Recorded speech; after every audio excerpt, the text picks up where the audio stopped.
നമ്മൾ ഇന്ന് ബുറുദയും അതുപോലെ സ്വലാത്തും ഒക്കെ സ്റ്റേജിൽ ചൊല്ലുന്നവരും പാടുന്നവരും പറയുന്നവരുമായ കുട്ടികൾ പോലും ചെയ്യുന്ന ചില കോപ്രായങ്ങൾ കാണുമ്പോൾ വല്ലാത്ത സങ്കടം തോന്നി. ബുറുദയൊക്കെ ഇന്ന് ബ്രേക്ക് ഡാൻസിന്റെ മോഡലിൽ, സിനിമാറ്റിക് ഡാൻസിന്റെ മോഡലിൽ കുറെ ശബ്ദ കോലാഹലങ്ങൾ വെച്ചിട്ട് ഇങ്ങനെ ആടിത്തിമിർക്കുന്ന, അത് കാണാൻ കുറെ ആളുകൾ കേറി യോമാർക്ക് അടി കൊടുത്തിട്ട് ഇറക്കി വിടണ്ടേ? തലക്കെട്ടെന്ന് നിങ്ങൾ നോക്കണ്ട. തലക്കെട്ട് കെട്ടിയവരെല്ലാവരും സ്വർഗത്തിലാണെന്ന് ആരും പറഞ്ഞിട്ടൊന്നുമില്ല. ബുറുദ എന്ന് പറയുമ്പോ അതിനൊരു ഭംഗിയില്ലേ? ബുറുദ എന്ന് പറഞ്ഞാൽ ഇങ്ങനെ മൗലായ അങ്ങനെ കുറെ ശബ്ദം ഉണ്ടാക്കിയിട്ട് എന്ത് ബുറുദയാണ് ചെല്ല? അങ്ങനെ കുറെ ശബ്ദമുണ്ടാക്കിയിട്ട് ഇവരാരെയാണ് പ്രീതിപ്പെടുത്തുന്നത്? ഇന്നതൊക്കെ മാറി ബുറുദ പിന്നെ കല്യാണ വീട്ടിലായി. ബുറുദ പിന്നെ കല്യാണ വീട്ടിലായി. ആയിക്കോട്ടെ, കുറെ ഉസ്താദുമാർ അതിനെതിരെ പ്രസംഗിച്ചു, ഞാൻ അതിനെതിരൊന്നും പറയുന്നില്ല. കല്യാണ വീട്ടിൽ ആയിക്കോട്ടെ, പക്ഷേ അത് കല്യാണ വീട്ടിലായി ഇപ്പോ ബുറുദയ്ക്ക് പകരം പുതിയാപ്പിളയുടെയും പുതിയവണ്ണിന്റെയും മദ്ഹായി. ബുറുദ എന്ന് പറഞ്ഞാൽ നബി സല്ലല്ലാഹു അലൈഹി വസല്ലം തങ്ങളുടെ മദ്ഹല്ലേ?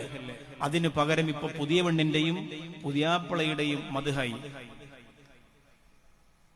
അതിങ്ങനെ കണ്ടിട്ട് ചില ആളുകൾ അതിന്റെ അടിയിൽ എഴുതുകയാണ്, നൗഷാദ് ബാക്കവി ഒരു ബാക്കവിയും ഇതിനെതിരെ പ്രസംഗിക്കൂല. നട്ടലുള്ള ഒരാണ് ആ വീട്ടിലില്ലാതായിപ്പോയി. ഈമാനുള്ളവൻ, നട്ടല്ലുള്ളെന്ന് ഞാൻ പറയണില്ല, ഈമാനുള്ള ഒരാണ് ആ വീട്ടിലില്ലാതായിപ്പോയി. ഈ തലക്കെട്ടും കെട്ടി ഈ ഇസ്ലാമിന്റെ വേഷം ധരിച്ചിട്ട് ഈ റുസ്തമോളെ ഉണ്ടാക്കണ്ട. അല്ലാത്ത വേഷത്തിൽ പോയിരുന്നു നിങ്ങൾ എന്ത് അഭിപ്രായം വേണോ കാണിച്ചു. എന്തു മോശാണ്.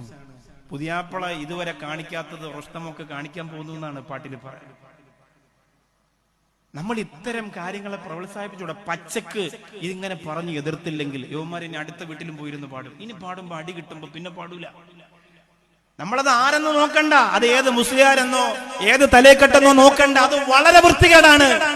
നമ്മളെ ഒരു കോലത്തിന് പറ്റിയതല്ല, രൂപത്തിന് പറ്റിയതല്ല. അതൊരു ബുറുദ പാടുന്ന രീതിയിൽ മജ്ലിസിൽ ഇരുന്നിട്ട് ചെയ്യാൻ പറ്റിയ കാര്യമല്ല. അതെല്ലാം അഴിച്ചു കളഞ്ഞിട്ട് അവർ ചെയ്തോട്ടെ.